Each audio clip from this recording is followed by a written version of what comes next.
तर बघा, मोमोजसाठी अशी पातळ अशी पुरी मी लाटून घेतलेली आहे, एकदम पातळ अशी।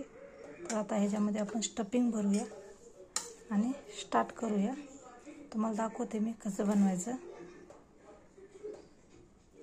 स्टफिंग कशी केली ती मी दाखवलेलं आहे अगोदर, त्याचा व्हिडिओ मी टाकणारच आहे।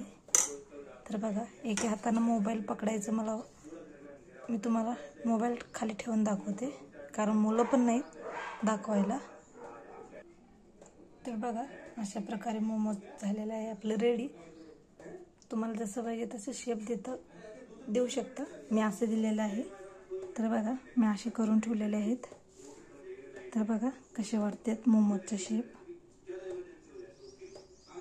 तर याला आता आपण उकडून घेऊया। गरम पाणी ठेवलेलं आहे मी इथं। आता हे मोमोज सगळे मी त्यात ठेवीन।